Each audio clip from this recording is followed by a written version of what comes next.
Support for Central Florida Public Media comes from the University of Central Florida, offering their Masters of Science in Data Analytics program. Designed to enhance skills in data analysis and machine learning, the new Artificial Intelligence track offers specialized courses to deepen understanding of AI technologies and their applications. More at ce.ucf.edu/data. Florida's economy depends on truck drivers. A bill gaining traction in the state Senate says undocumented immigrants driving those commercial trucks pose an immediate threat to safety. You're listening to Engage on Central Florida Public Media. I'm Sharon Stone. It's Thursday, February 19th, 2026. The Florida Trucking Association says 85% of communities in the state depend on truckers to deliver everyday goods, from groceries to your clothes. Most towns don't have direct access to airports, rail lines, or ports for those daily deliveries, so big rigs are a critical part of keeping Florida running. A regular driver's license isn't enough to get behind the wheel of an 18-wheeler. You need a CDL, or commercial driver's license, which sets a higher standard for operating large vehicles. Each state issues them, but federal rules set the standards that must be followed. On Wednesday, the State Senate Fiscal Policy Committee advanced Senate Bill 86 without debate. The bill was introduced by Republican Don Gates after a deadly crash on the Florida Turnpike near Fort Pierce involving a driver from India and a member of the Sikh community. Florida officials say he was in the country illegally with a California CDL. He is facing 3 charges of vehicular homicide, accused of making an illegal U-turn in his semi that caused a wreck that killed 3 people. Here's Senator Gates speaking to the committee yesterday. Senate Bill 86 declares that the operation of a commercial vehicle by an unauthorized alien is an imminent safety hazard. The bill requires that commercial motor vehicle drivers in Florida must be lawfully present in the U.S., hold a valid CDL license, understand and read English, follow road signs and laws, and be able to communicate with law enforcement. You may have heard Gates refer to Sikh drivers, though that language does not appear in the bill. We reached out to his office for clarification. A legislative aide responded that the senator misspoke, immediately corrected himself, and the bill applies uniformly to all commercial motor vehicle operators. Under Senate Bill 86, if an officer determines someone without legal status is driving a commercial truck, that person must be taken into custody and transferred to federal immigration authorities. The truck is impounded, and the company that employed the driver can face a $50,000 fine and possible suspension from operating in Florida. For some drivers in the state who follow the rules and hold a valid CDL, new policies being considered are creating fear that they will be targeted unfairly. The international nonprofit United Six reports that truckers in Florida are facing more traffic stops, harassment at rest areas, and online abuse, and that fear is spreading to other immigrant drivers. Data from the U.S. Bureau of Labor Statistics shows around 18% of employed drivers in the trucking industry are foreign-born, meaning immigrant truckers make up nearly 1 in 5 of America's long-haul drivers. Singh is a truck driver in Florida who asked us not to use his full name. He is Sikh and is changing the way he travels through the region. We have a curtain that I have to cover my half of the driver's side window so that people don't see me the way I look, try to, target me personally. Because it happened to me before in Florida. Some people had to pull out a gun on me just because the way I look. So most likely whenever I'm in Florida, I just put my curtain up, block half of my driver's side window. Even if you are following the rules and you needed help from FHP or law enforcement, in this climate, would you feel comfortable calling for help? Nah, right now I'm not comfortable calling law enforcement in Florida. What would the worst case scenario be for you in a traffic stop? Well, they would call it an immigration, and now they're picking people left and right. And they just, even you have a valid work authorization, and even you hold a license from any other state, which they call a sanctuary city. How does it feel when immigration status gets tied to your professionalism or your competence? Before, we didn't have anything to worry about it. And since that accident happened, everybody is scared. People who are in pending process, everybody is scared right now.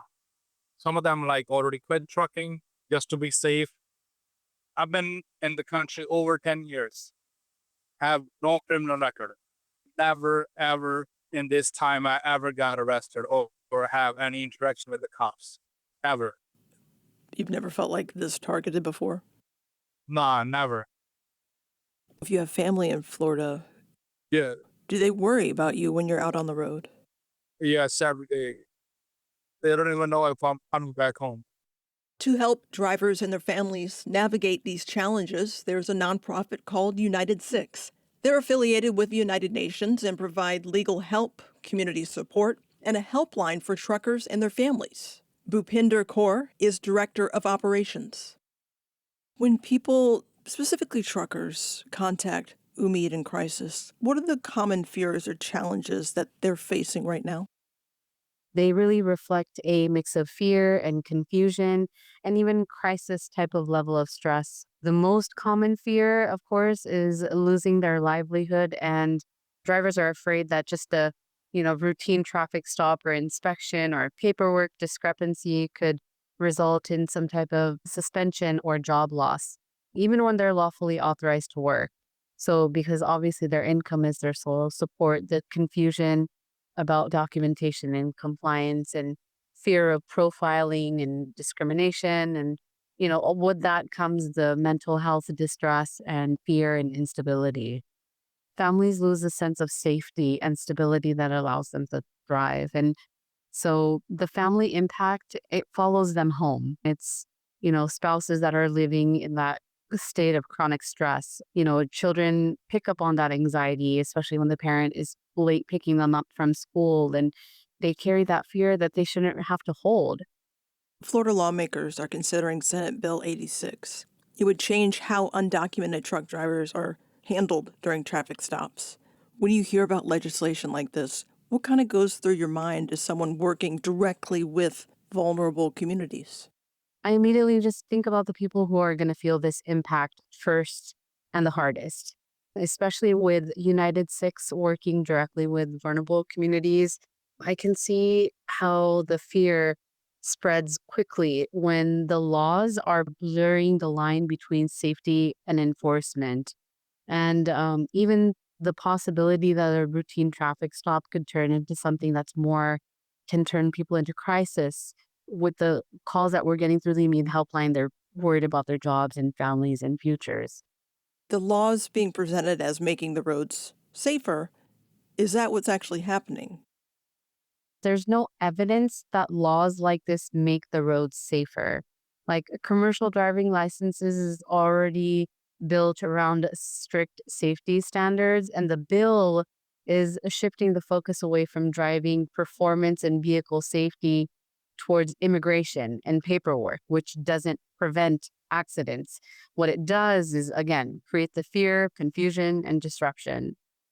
Our state police and highway patrol officers are public servants that are trained to ensure that roadway safety and regulatory compliance, and they already carry immense responsibility. And embedding immigration control into their workload places, it's an unfair burden on them. And it blurs the clarity of the law that they are meant to uphold. We're grateful for their service, but we shouldn't be asking them to do their jobs that they were never trained or intended to do. What do you think some of the real life consequences are when undocumented workers, especially drivers, are afraid to interact with law enforcement, even during just a routine stop? I think safety actually goes down because people avoid reporting accidents or any type of mechanical issues, or maybe they feel unsafe conditions because, they're scared that a simple interaction could escalate. And I think that puts everyone on the road at a greater risk. And beyond that, I think fear drives people into isolation. Of course, jobs will be lost, families are going to be destabilized, and the trust between communities and law enforcement breaks down. And I don't think, any of those things makes our roads or communities safer. For Central Florida drivers who are sharing the road with commercial truckers every day, what would you want them to understand about what is happening and the impacts that maybe gets lost? The people behind the wheel of commercial trucks are trained professionals. who are keeping our economy moving. Safer roads come from strong safety standards and mutual respect, not from policies that distract from what actually keeps everyone safe. And we can support public safety and protect due process and civil rights at the same time. So when policies create fear instead of clarity, everyone pays the price. And we should be aiming for solutions that keep our roads safe and our communities stable. Bhupinder Kaur is United Six Director of Operations. We just heard Kaur talk about how unfair treatment of immigrant drivers could make highways less safe. Supporters of Senate Bill 86 say it's designed to improve safety and ensure commercial drivers are properly licensed. Todd Spencer is a former trucker and current president of the Owner-Operator Independent Drivers Association, a trade group for professional truckers representing their interests and advocating for fair rules and safe roads. In Florida, SICK trucking groups are saying drivers are experiencing more stops and harassment since enforcement was tightened. How do you think policymakers should address safety concerns without targeting people based on religion or background? I don't know that you've described a situation where people are targeted by religion or race or background. Certainly, the inspector community, truck inspector, commercial vehicle safety community, their responsibility is to oversee highway safety, and it's regardless of who may be driving the vehicle. Florida Senate Bill 86 was introduced in the wake of a deadly crash on the turnpike near Fort Pierce, and 3 people were killed there. Lawmakers say the driver's ability to leave the state exposed a gap in enforcement. I'm wondering, when you look at that case, what kind of questions are raised for you about how commercial drivers are monitored and held accountable? The unfortunate reality that has come to a head way too frequently, way too often, is the numbers of drivers that are on the road right now that basically shouldn't be on the road, should never have been issued a commercial driver license. In many instances, and certainly in some instances, I don't know how many drivers people that shouldn't even be in the country, people that shouldn't have been issued a commercial driver license simply because they don't have the legal authorization to receive one. And certainly in a growing number of instances, people that have received a commercial driver license without actually going through any kind of training or legitimate testing that demonstrates that they have the qualifications, the capabilities to actually drive a truck safely. I mean, so many loopholes in the system have been certainly exposed. And then, of course, with that, what we see too often is the inability for the current regulatory system to actually address and really remedy the problem. I want to make sure that I am understanding correctly. Are you seeing a problem with qualification, or do you see this as an immigration problem, or are they tied together? Some of them, both. Too often they are tied together. We hear of instances, currently FMCSA, Department of Transportation, the U.S. Department of Transportation, is doing an audit of each state to see if there are mechanisms for complying with regulations for granting CDLs if they're complying with it. And in a shocking number of states, that's not happening. Now, the audits that are going on right now don't provide me with information on Florida yet, but there are over 20 states where identified so far that have shockingly high numbers of commercial driver licenses that were issued that don't comply with existing laws and statutes. We've got to be better than that. I want to add that FMCSA is the Federal Motor Carrier Safety Administration. That's the federal agency that regulates commercial trucking in the U.S., and they do control things like who can get a commercial driver's license. I want to ask you then about the best ways to ensure safety. I'll start with Senate Bill 86 again.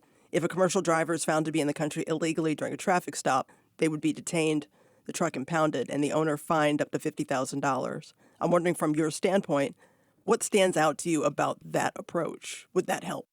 To some, that approach might seem hard, but the reality is the current system isn't effective in deterring the violations that are ongoing. This whole issue blew up really, really big a year or so ago when it became clear that there were a shockingly high number of commercial drivers operating on our roads that couldn't speak English. Now, having the ability to communicate in the English language for truck safety purposes has been required in the regulations going back to the 1930s. I mean, it's not different than an airline pilot. The universal language for operation is being able to speak the English language, yet we have large numbers of truck drivers that can't do that. The prevalence of those drivers undergoing inspections was so high that 10 years or so ago, the commercial vehicle inspector community petitioned asking for permission to no longer enforce that regulation. And one of the principal reasons they did that was because the inspectors didn't think it was safe for them to inspect the truck when they couldn't communicate with the driver. The end result of that is when they discover that they can't communicate with the driver, they simply let the truck go. Now think about that. The inspector is concerned with his safety enough that he doesn't want to inspect the truck, but he makes the decision that it's safe to let it go down the road. Well, that's crazy. That's crazy. Enforcing the regulation would require that driver be removed from the cab, and that truck can't move until a qualified driver, when I say qualified driver, that means one that actually complies with the regulations, comes to get it. But what actually happens in reality is that driver stays in the truck, and when the scale closes, the driver leaves and goes on down the road. The regulations would require that FMCSA follow up with this company that put the non-qualified driver out on the road. The proposal in Florida would create the incentive for that driver and that truck to be held and actually appropriate action take place to remedy the problem, to address the problem. And that's pretty important stuff.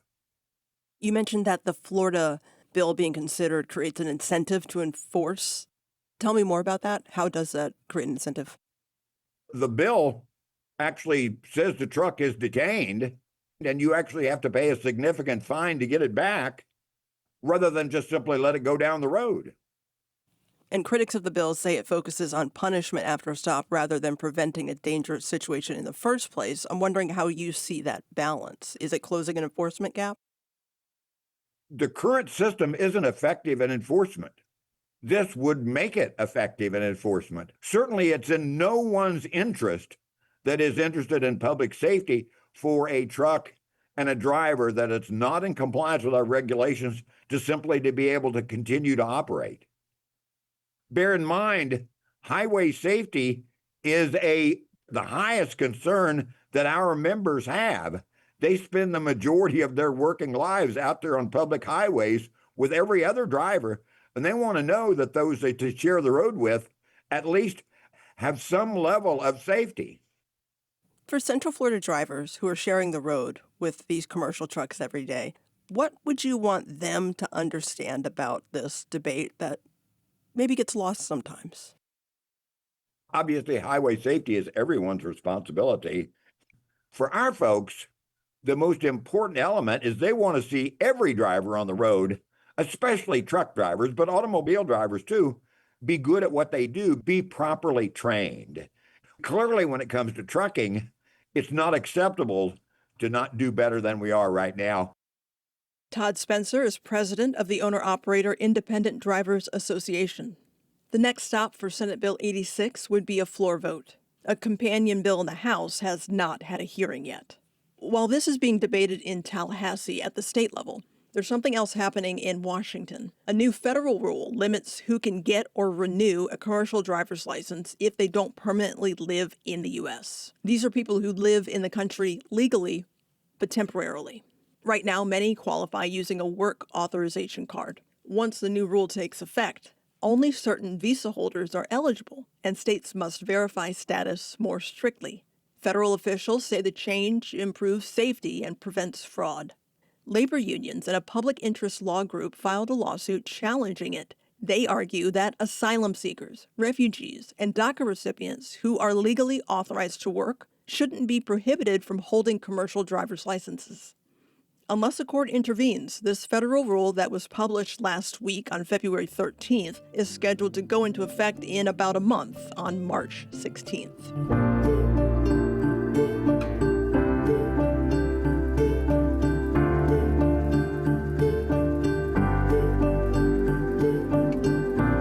There's more ahead on Engage. Orlando's representative in Congress turns to crowdsourcing to tackle the Epstein files.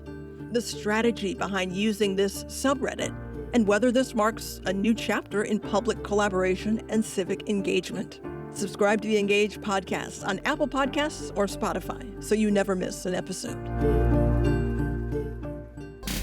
There's a lot going on in space, from efforts to land astronauts on the moon and liftoff of Artemis 1 to answering the age-old question, are we alone in the universe? Wouldn't you want to know if there was life on another planet? Are we there yet? Explores space exploration every Tuesday at 6:30 here on Central Florida Public Media.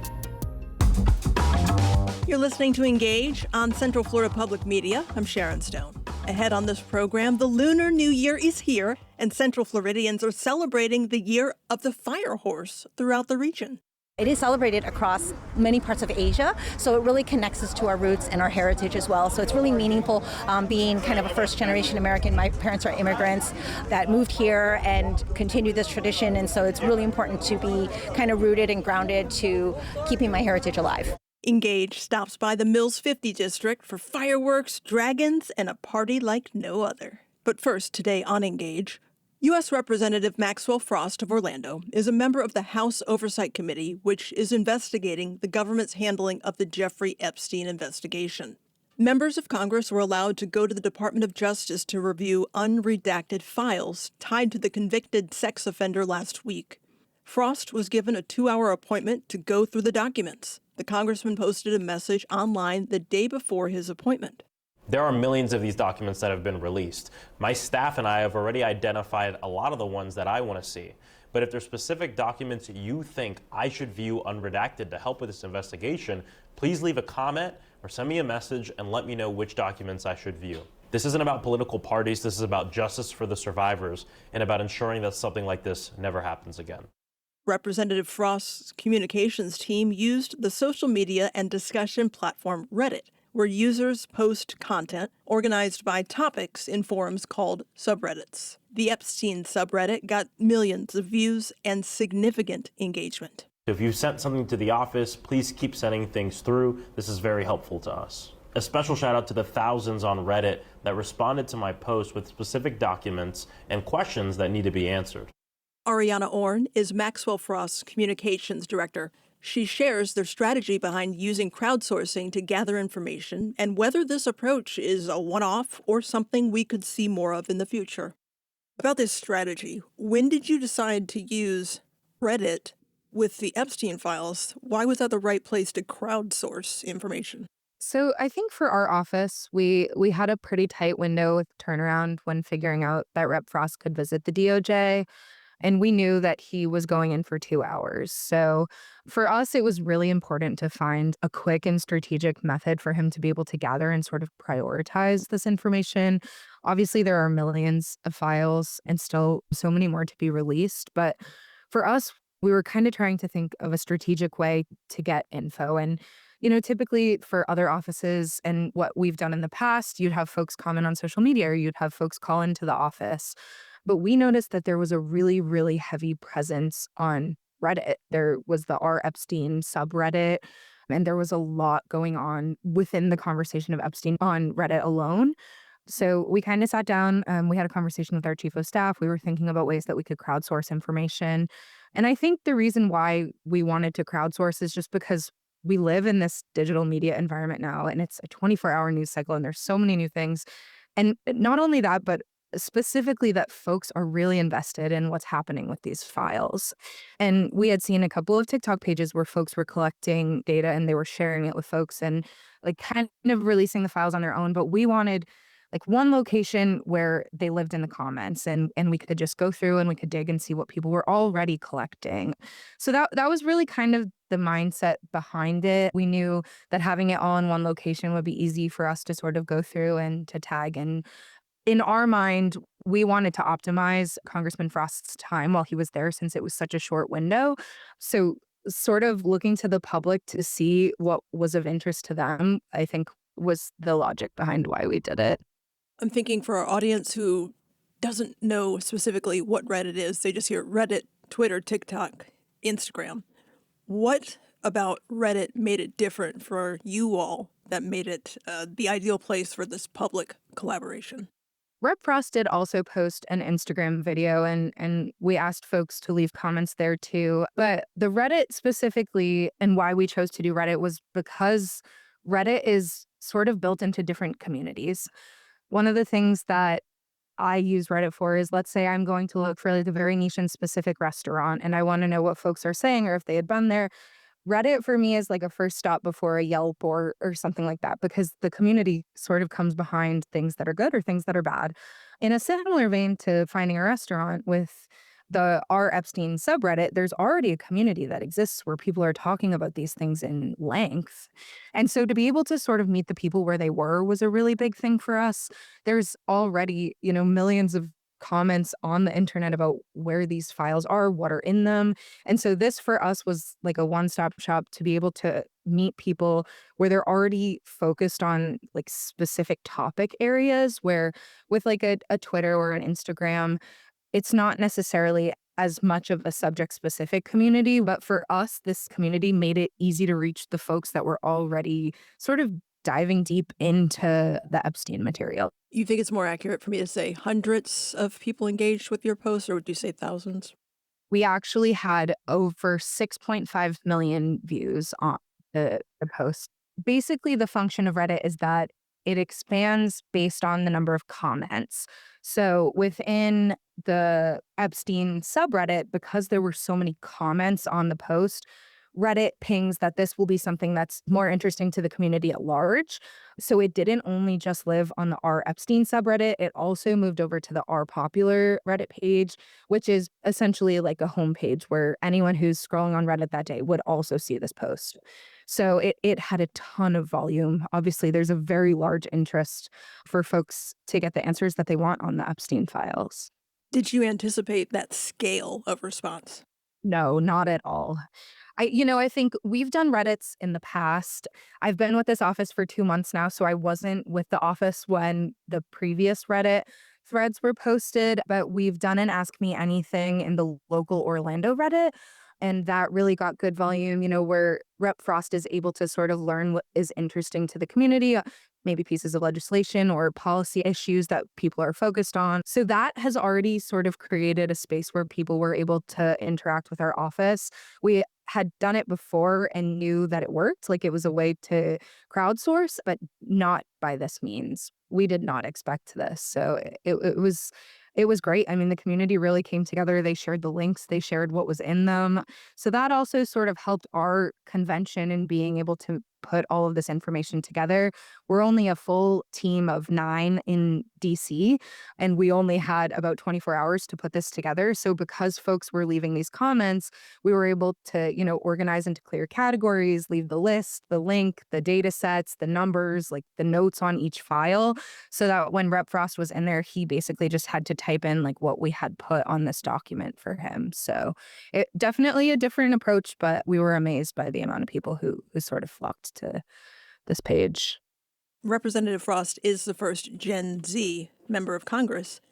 Do you see this crowdsourcing becoming more common among younger lawmakers? I think for sure. We've had a few other offices reach out to us inquiring and asking, what our feedback was and what we thought about it. An example of crowdsourcing would be call into our office and leave a note. And then for each of those, you have either an intern or staff assistant, like filling out forms and typing out things for each of these individuals that called, where with something like this, it was a list in one place with access to sort of the broadest possible set of insights. And that really gave us like leverage to tap into a collective effort that the community was already practicing. I want to ask you about amplifying misinformation. How do you assess credibility when you're sourcing from what's an anonymous platform? Our efforts were mostly spent going directly over to the DOJ website. And the way that we had organized it for the congressman was basically this is a link to the DOJ website. This is the data set and file number that is with this specific item. And then we categorized. So, we had a Florida section, a Trump section, a video and photo section, because we were worried after seeing that a couple of members had gone that someone had said that some of the files were still not redacted. Some of the things weren't organized. Like, we wanted to make sure that he really was able to go in, like, with a clear mindset to go through as many files as possible within this timeline. He has barely scraped the surface. We put together a document that was about 11 pages long. And in his 2 hours there, he only made it through 2 pages. So it really speaks to the volume of how many of these links that there were. But that was how we organized. We went back through and we used the links that went to the DOJ website. Ariana Orn is Communications Director for U.S. Representative Maxwell Frost. Frost is 29 years old and the first Gen Z member of Congress. To understand whether this Reddit strategy reflects generational differences, let's hear from UCF political science professor Aubrey Jewett. He just talked about what this kind of platform-based participation means for Gen Z civic engagement and digital political communication in one of his classes this week. It's a clever way. In this particular instance, it's a clever way to enlist a lot of people to help with a very large and complex problem. And so that's maybe one of the positive things about social media, right? You have something like the Epstein files, which is like, millions of pages. And so if you're trying to make some sense of what's in there, you can't possibly do it all yourself. But if you could enlist a huge number of people who are interested and have looked at all sorts of different things in those files, then contact them over social media via Reddit. And then you won't be shocked at how many hundreds or thousands of responses you'll get. I'm wondering how you see platforms like Reddit shaping the way younger generations approach political engagement compared to previous generations. Social media for younger generations is vitally important. And so it's not surprising at all that a younger congressperson would be aware of that and be using social media a lot to try to gather information or to try to influence younger voters. If you look at some of the big researchers that have looked into this, for instance, Pew Research has done a lot of public opinion surveys on this issue, and they have found that different generations use different sources of media. So broadly speaking, if you're younger, say a Gen Z or millennial, say 18 to 40, social media is your primary news source. If you're a Gen X, sort of middle age, say 40 to 60, somewhere in there, you still watch television. You do use some social media, but not nearly as much as the younger folks. And then finally, if you're a baby boomer like myself, right, if you're like 60 or older, you might use a little bit of social media, but not too much. Frost is the first Gen Z congressman. What do you think makes Gen Z so active in these digital spaces? Is it accessibility, the ability to influence? What do you think's going on? Bottom line is, yeah, those younger voters, it literally is all they know. They were born into this and they have really taken to it. And I might add the tech companies, of course, have tailored these systems to try to appeal to these younger voters as well. So it's a two-way street there. Can we expect to see more elected officials and political leaders using platforms like social media, like Reddit, for engagement? I would think so, absolutely, for any elected politician who is trying to make a connection with younger voters. This is really becoming a must. And again, if you have a younger congressperson like Maxwell Frost, who's, I think, the youngest in Congress currently, this comes naturally to him. He knows, hey, the people that are some of my core supporters are young folks like myself. And I know what I do as a young person, so I know what they do. And so this is how I can, again, solicit feedback. This is how I can communicate with them. But for a lot of middle-aged and older congressional reps or even state reps and state senators, this is a learning curve. Obviously, they are aware of social media and they know it's important, but sometimes it's a little more difficult to really understand it and really embrace it unless you're actually a member of that generation. I will say a number of these older congressional reps and state reps do hire younger staff people to do these things, right? Because even if they're not aware or really up to date and doing it themselves, they're more and more realizing how important it is. And so typically they'll either have a paid staff or maybe paid somebody on their campaign staff to do these things.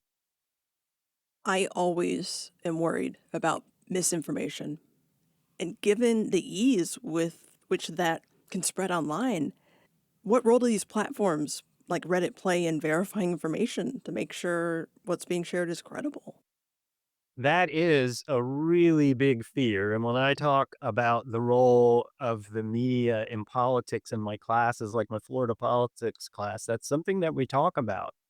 How traditional media and traditional professional journalists who had training and who had some guidelines and who generally could be trusted to tell the truth. Certainly one party or the other might suggest a particular news source or reporter maybe had a little spin or was slanted a little bit one way or the other. But the bottom line was you could rely on the basic factual information to be true, or at least mostly true under the old system. But now with social media, there are really just no guidelines or barriers or any real way to consistently verify what's real and what's not. Because virtually anybody can now claim to, be a quote unquote journalist and they just post things. And for better or for worse, usually for the worse, the way these social media platforms work, the algorithms are saying, hey, if you can get more clicks, you'll get promoted and you'll earn more money if you're running a website or trying to get more people to come to your website. And so, of course, we know that sensationalism sells, and so a lot of these social media sites will contain misinformation or really severely distorted information solely because they seem so outrageous that they can get people to click. And again, you got to tie that together with remember that a lot of those younger voters aren't actually looking for news. And so they're stumbling across things. And so they're not necessarily the most informed consumers of news. So that's a long winded way of saying that, yeah, it's a real challenge in our social media age, particularly for younger voters, to know what is factual and what is not. Just anecdotally, I have 5 kids ranging in age from 22 to 32. And so over the last decade, a lot of times they'll come up to me and they'll say, Dad, did you see this? And sometimes it's factual and interesting. And I'll say, yeah, I have. Or occasionally it's like, I haven't, right? Because sometimes you get breaking news more quickly across the internet. But a lot of times they come and they say, Dad, did you see this? And I'll say, no, but I don't think that's true. And then we'll take 5 minutes and we'll go online and we'll do a little searching and discover that indeed what they thought was something factual and maybe outrageous and turned out to be just outrageous, but really it's made up and it's not true. What advice would you give to politicians who want to effectively engage Gen Z in these digital spaces? You've got to get on Instagram and TikTok and Reddit. Currently, those are the top 3 platforms by far for that generation. It probably will help if you have somebody that is a member of Gen Z on your staff to handle your social media because they will be much more in tune to what those younger voters are looking for or what they're more likely to click on. And then, last but not least, I would say this is based on my 30 years as a college professor teaching young people, have some respect for your audience and understand that even though they're young, they are very bright. They are interested in certain issues and treat them with some respect. Aubrey Jewett is Associate Professor and Associate Director of the School of Politics, Security, and International Affairs at UCF.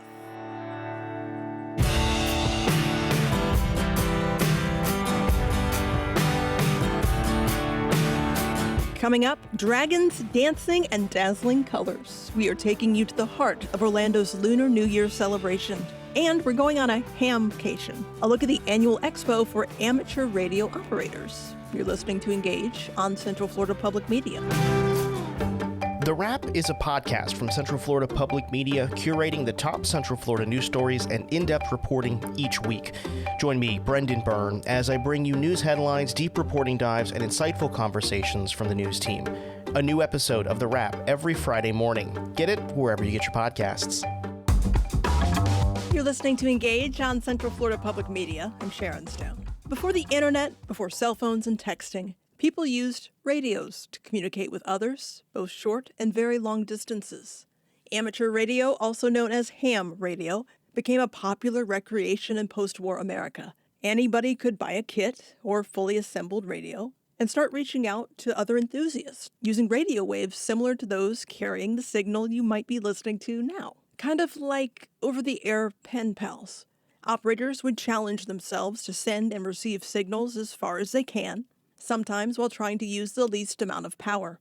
And on a clear, cold night, a knowledgeable radio operator can reach the other side of the world using just a low-power radio transmitter. Ham radios also play an integral role in emergency communications, providing citizens with a way to share information as well as broadcast for help. While this seems rather benign in the digital age, there are still many ham radio operators and many clubs around the world. Many gathered this past weekend at the Central Florida Fairgrounds and Expo Park for Hamcation, an annual expo for amateur radio operators featuring product manufacturers and clubs from around the country. Engaged producer Richard Copeland stopped by to meet John Gillette, an Oviedo resident and member of the Orlando Amateur Radio Club, the organizers of Hamcation. Gillette spoke about who is using ham radios in the 21st century. There are people that come from all walks of life. Goes all the way from high school students. I work with scouts that are learning amateur radio, and then all the way up to octogenarians. People that have been doing this since the 1940s, 1950s, and everywhere in between, and people that come from all different walks of life, all different career fields. Personally, I'm a government employee. I work for the Army as a project manager and come from a communications background. Got into amateur radio through that. There are others that have gotten in through scouting. And some people just are looking for alternate means of communications if we have a hurricane or something like that. And so amateur radio, they certify as a technician. So they have that extra means of communications that they can get out of a zone if our cell towers are down or if the telephone lines are down. Now, I remember when I was a kid, I had friends whose fathers were into this, in the garage. But you mentioned that high schoolers are getting into this. What brings somebody that young who has that much access to that many outlets into radio? What I'll say is the wow factor. One thing that we have around here is we're very close to Kennedy Space Center and Cape Canaveral with the U.S. Space Force. There is a program within amateur radio where a high school can apply, or even an elementary school can apply, as has happened here at Sally Ride Elementary School. And the school gets together, they learn about radio, they learn about making contacts, and then at the culminating exercise, they actually contact the International Space Station and talk to an astronaut using our ham radios. Pretty old school. Yeah, exactly. When you see the students light up, one, when they make an initial contact and they say, hey, I'm talking to someone, but it's not over my cell phone. It's not, over the computer. I'm using radio waves. And then they get to the point where the space station comes over and they're talking to an astronaut who's actually in space. Really you can feel the energy in the building. Scouts the same way. As the scouts come in, we have what's called a jamboree on the air every October, generally around the middle of October, and we get scouts together in different areas, at both out the scout camp here and around Orlando at Camp La Noche, or we do it in other locations like VFWs.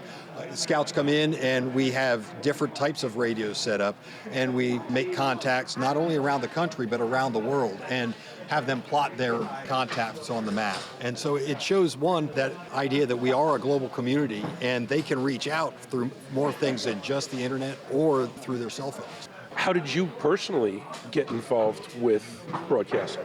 So 2 ways. First of all, my grandfather in the Midwest, he was a ham radio operator. That's how I knew about it.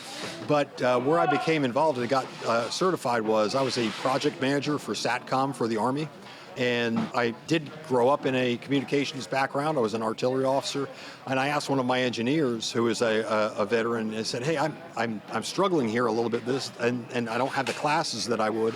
And he goes, here, handed me the technician book, said, take this. I said, you'll know most of it, but it will help you to understand what we're talking about when we're talking about that. So I had the program management background, and he helped me get the technical background through ham radio.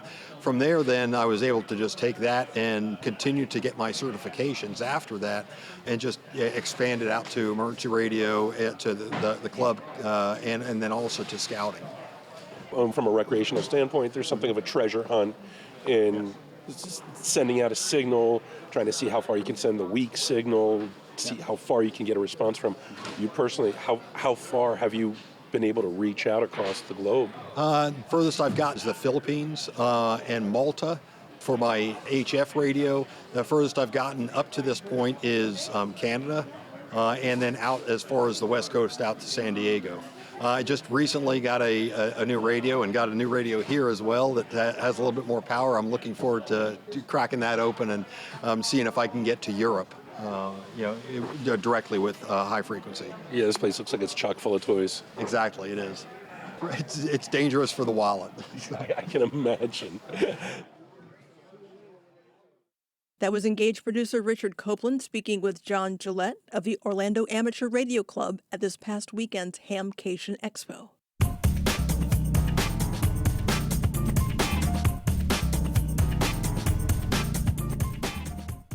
Celebrations are happening across Central Florida this week to mark the start of the Lunar New Year on the Chinese calendar. The Chinese zodiac is on a 12-year cycle, and each is associated with one of 12 animals and one of 5 elements. For the first time in 6 decades, it is the year of the fire horse, a combination described as high energy and intense.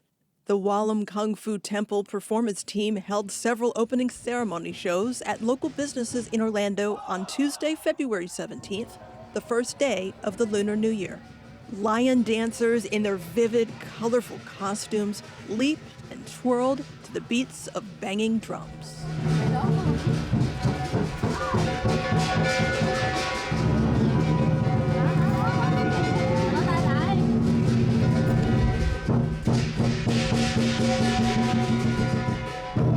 Sifu Mimi Chan is the team leader.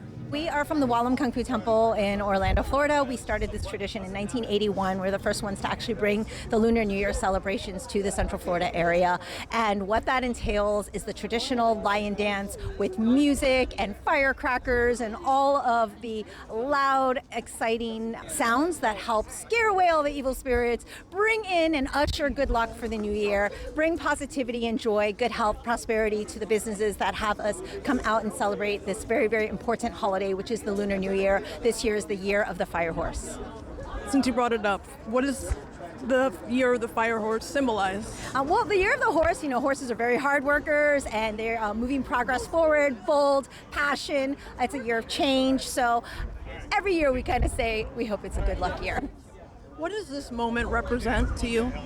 For me particularly, I am Chinese American, so as an Asian American, the Lunar New Year is one of my most important holidays. It really ushers in that, kind of start to what we hope is going to be a prosperous and healthy year.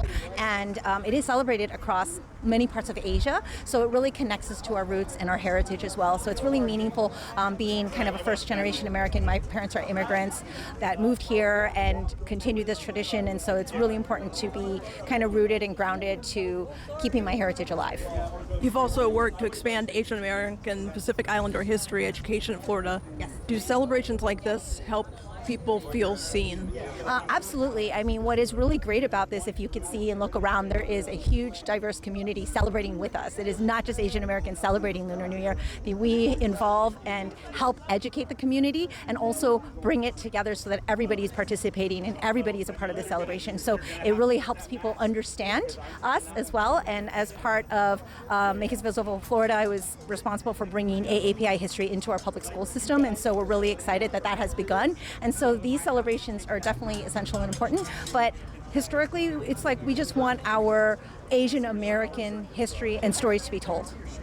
What do you love most about the performance? What I love most about the performances is the end of the day when we all get to rest. No, I'm just kidding. What I love most is seeing multiple generations celebrating. We have kids in here who are 3 or 5 years old that are now in their 20s, 30s, 40s that continue to celebrate with us year after year, and seeing that tradition passed down and continuing as part of the Wallum legacy. To someone who has never been to a New Year celebration, what would you say to them?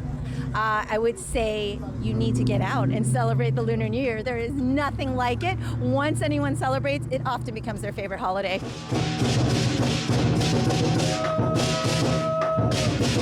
The celebration continues this weekend. The 14th annual Dragon Parade Lunar New Year starts at 11 a.m. Sunday, February 22nd in Orlando's Mills 50 district. That's all for this week's edition of Engage. Remember, we always want to hear from you. Let us know what you'd like to hear more about or what you're glad you heard. Send an email to engage@cfpublic.org or send a talkback on the free Central Florida Public Media app. I'm Sharon Stone. Thank you for the company. NPR News is next.